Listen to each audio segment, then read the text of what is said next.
আসসালামু আলাইকুম প্রিয় বাংলাদেশ, আসসালামু আলাইকুম প্রিয় চট্টলাবাসী। আজকের এই দিনে আমাদের ভাইরা, আমাদের আবু সাইদ, আমাদের শান্ত আজকের এই দিনে 16 জুলাই 2024 পুলিশের বুলেটের সামনে ছাত্রলীগ, আওয়ামী লীগের সন্ত্রাসীদের বুলেট দিয়েছিল।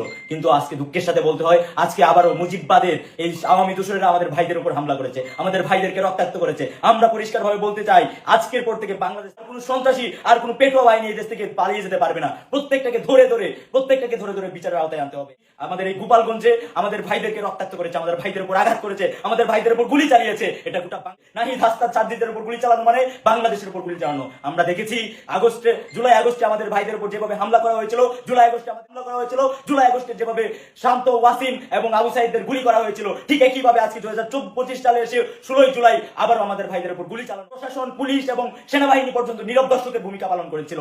যেখানে পুলিশ কোনো ভূমিকা নেয় নাই, সেখানে আমাদের ভাইদেরকে পুলিশ কোনো নিরাপত্তা দেয় নাই। নিরাপত্তার বদলে পুলিশ তারা আরো সাহায্য করেছে, তারা নীরব ভূমিকা পালন করে আমাদের ভাইদেরকে মৃত্যুর মুখে ঠেলে দিয়েছে। আমরা পরিষ্কার ভাবে বলতে চাই, মুজিববাদের কোনো পুলিশ, মুজিববাদের কোনো ব্যক্তি আর বাংলাদেশের প্রশাসনে থাকতে পারবে না। আমরা ঘোষণা করছি এবং বীর চট্টলা থেকে আজকে ঘোষণা করছি, আজকে আমাদের বিকেল 5টায় ক্যান্টনমেন্টে আমাদের বসার কথা ছিল। 16 শহর আমাদের আন্দোলনের ক্যান্টনমেন্ট। আজকে এই বিকেল 5টায় আমরা মুজিববাদের বিরুদ্ধে কবর রচনা ঘোষণা করব। প্রয়োজনে ধুলার সাথে মিশিয়ে দেওয়া হয়েছে গোপালগঞ্জের মুজিববাদের চিহ্ন পর্যন্ত ধুলার সাথে মিশিয়ে দেব। আমরা আজকে প্রিয় দেশবাসীকে ঘোষণা করছি, সবাই প্রত্যেকটা থানায়, প্রত্যেকটা উপজেলায়, প্রত্যেকটা জেলায়, সবাই সব জায়গায় যেখানে আসেন, কোন খুনি যেন আর পালিয়ে যেতে না পারে, সেটুকু নিশ্চিত আমাদেরকে করতে হবে। এই যুদ্ধটা আমাদের আজন্ম এবং চিরকালের জন্য, এই মুজিববাদের চিহ্ন আমাদের মুছে দেওয়ার জন্য আজকে থেকে আমাদের সেই যুদ্ধে নামতে হবে। দেশবাসী, বীর চট্টলাবাসী, আজ বিকেল 5টায় সবাই চলে আসবেন 16 শহর।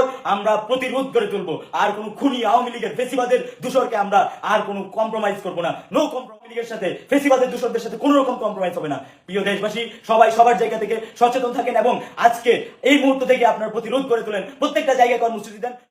আমরা পরিষ্কার ভাবে বলতে চাই, এই নতুন বাংলাদেশে আর কোন ফেসিবাদদের পুনর্বাসন হওয়ার সুযোগ নাই। যারা পুনর্বাসন করবে তাদের বিরুদ্ধে আমাদের যুদ্ধ ঘোষণা করা হবে।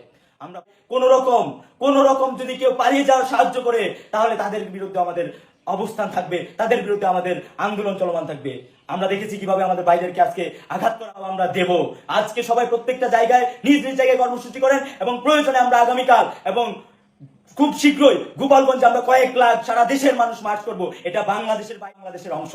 সেটাকে আমরা, যারা সেখানে আওয়ামী পুনর্বাসন করবে এবং যারা এখনো স্বৈরাচারের পেটোয়া বাহিনী এখনো ধৃষ্টতা দেখাচ্ছে, তাদের আমরা 20 দাঁতটুকু ভেঙে দেবো ইনশাল্লাহ।